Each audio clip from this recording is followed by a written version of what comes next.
Assalamualaikum warahmatullahi wabarakatuh. Perkenalkan, nama saya Salsabila dengan NIM 22140202159. Di sini saya akan menjelaskan tentang 13 materi yang dipelajari dalam Sharf An-Nazari di dalam mata kuliah Sharf saya. Ini dalam pembahasan pertama yaitu mengenai memahami isim, fi'al, dan huruf. Isim adalah suatu kata yang menunjukkan pada manusia, hewan, tumbuhan, waktu, dan lain-lain. Contohnya seperti kitabun atau babun. Fi'il adalah salah satu kata yang mengandung rangkupan dalam bahasa Arab atau Al-Quran yang karena di dalam fi'il itu ada 3, yaitu fi'il madi, mudhari, dan amar.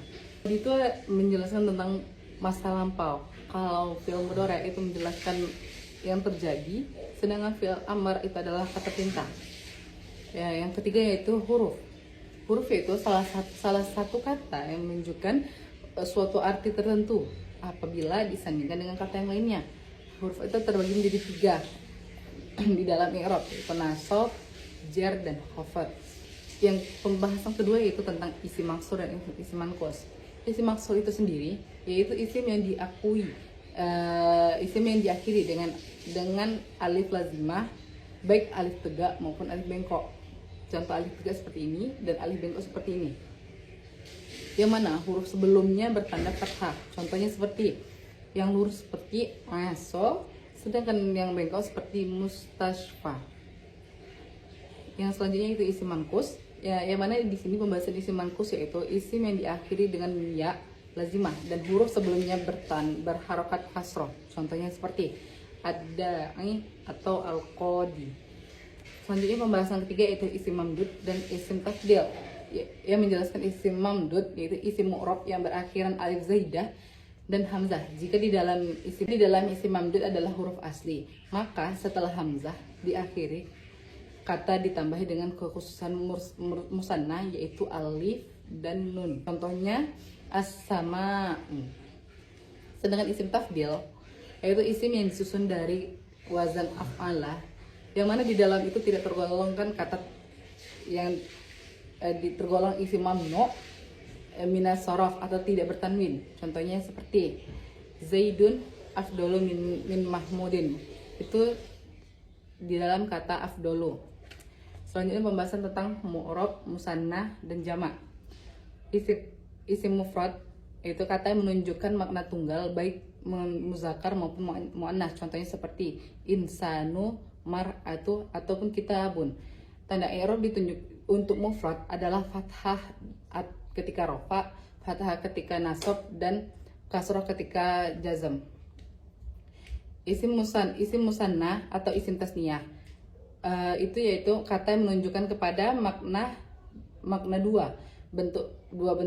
Bentuknya yaitu dengan menambahkan alif dan nun ke dalam keadaan mansub dan majrur. Contohnya seperti kata kitabun dengan alif ketika marfu seperti kitabani, sedangkan jika ditandai dengan ya dalam mansub itu seperti kitabain. Jamak. Pengertian jamak ini yaitu kata yang menunjukkan pada makna banyak, lebih dari 2. Itu jamak itu terbagi menjadi 3, yaitu jamak muzakkar salim, jamak muannas salim, dan jamak taksir. Selanjutnya pembahasan kita tentang jamak muzakkar salim dan jamak muannas salim. Jamak muzakkar salim ini jamak muzakkar yang menjelaskan tentang makna banyak, yang mana di dalamnya lebih dari dua, dan di situ biasanya terdapat kata yang bertujuan kepada laki-laki. Contohnya seperti muslimun. Kalau di dalam jamak muzakkar salim itu biasanya ditambahkan dengan waw dan nun atau ya dan nun. Misalkan muslimun tadi itu tuh biasanya ditambah jadi muslimuna atau muslimina. Itu jika ditambahkan waw dan nun dan ya dan nun. Sedangkan jamak muannas salim itu adalah sebuah kata yang jamak lebih dari 2 orang, itu biasanya bersangkutan dengan perempuan. Biasanya ditambahkan dengan alif dan ta. Dari kata muslimun itu menjadi muslimatun. Selanjutnya isim jins dan alam. Isim jins ini adalah isim yang menunjukkan sebuah nama untuk suatu jenis atau kelompok tertentu. Contohnya seperti ta'a, ta'alah, atau usamah. Kalau isim alam yaitu isim yang menunjukkan sebuah nama untuk suatu tertentu secara khusus, tidak mencakup yang lainnya, seperti Makkatun, Fatimatun, Zaidun itu adalah sebuah nama. Selanjutnya pembahasannya yaitu isim mustaq dan isim jamid. Isim mustaq ini biasa disebut dengan kata jadian. Ini didefinisikan sebagai kata benda yang dibentuk dan kata lain dan memiliki arti berbeda dengan kata tersebut. Sedangkan jamid kata baku, yaitu termasuk dengan kata baku, yang mana pengertiannya dibagi menjadi dua, yaitu isim zat dan isim makna. Fi'il madi, mudhari, dan fi'il amar. Di sini saya akan menjelaskan jika fi'il madi itu tuh menjelaskan tentang suatu kata yang sudah lampau atau yang sudah terjadi. Itu biasanya seperti zahaba. Zahaba itu berarti saya telah pergi, berarti sudah terjadi. Sedangkan fi'il mudhari itu adalah kata yang menunjukkan sedang terjadi, yang sedang kita lakukan sekarang. Seperti yazhabu, itu tuh akan pergi, yang akan dilakukan.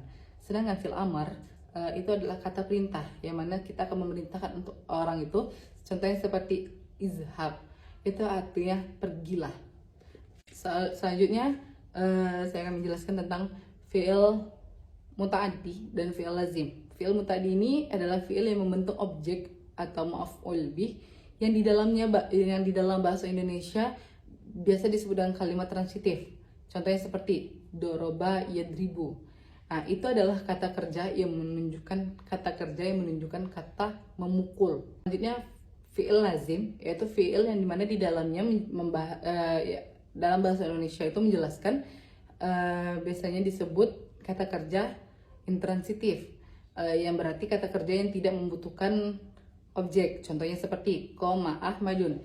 Kalimat ini tidak memerlukan objek untuk menyempurnakan maknanya, karena di dalam fi'il itu tersebut ada fi'il lazim, sudah jelas gitu. Selanjutnya maklum dan majhul. Kalau maklum di sini artinya diketahui, itu jika menurut bahasanya. Sedangkan menurut istilahnya itu fi'il yang fa'ilnya diketahui karena disebut di dalam kalimat, walaupun tidak disebutkan, setidaknya di sebelum kalimat itu sudah jelas kalau bahwa itu tuh sudah jelas dalam bahasanya itu. Contohnya seperti fataha zaidun al-baba, diketahui fa'ilnya karena di situ ada kata zaid.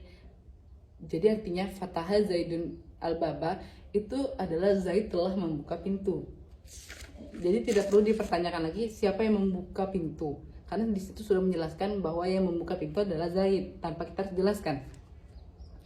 Selanjutnya majhul. Dalam secara bahasa artinya itu adalah tidak diketahui dan secara istilah fi'il yang fa'ilnya tidak diketahui atau disembunyikan karena beberapa sebab tertentu. Bisa jadi karena tidak ingin disebutkan siapa pelaku yang di dalamnya itu. Contohnya seperti muhafizul Quran, akramu hafizul Quran. Kita tidak dikasih tahu siapa yang memuliakan Al-Quran ini. Selanjutnya membahas tentang fi'il sahih. Fi'il sahih ini adalah penyusunnya terbebas dari huruf ilat. Huruf ilat itu terbagi menjadi 3, alif, waw, dan ya. Fi'il sahih ini terbagi lagi menjadi 3, yaitu fi'il salim, fi'il mahmuz, dan fi'il mudha'af. Contohnya sakana, nasoro, dan kanasa, dan lain-lainnya. Selanjutnya pembahasan tentang fi'il mu'tal. Itu hampir sama dengan fi'il sahih, akan tetapi fi'il mu'tal ini ada huruf ilatnya. Contohnya seperti akala, dan huruf ilatnya itu terdapat di alif di depan. Itu ada di dalam kata akal. Selanjutnya membahas tentang fi'il mujarrad. Huruf yang fi'il mujarrad ini yaitu huruf pendukungnya adalah asli. Maksudnya yaitu fi'il yang hurufnya tanpa tambahan. Jika ada penambahan hurufnya, maka itu termasuk dengan fi'il mazid, bukan fi'il mujarrad. Fi'il mujarrad terbagi lagi menjadi 2 macam, yaitu sulasi mujarrad maupun rubai mujarrad.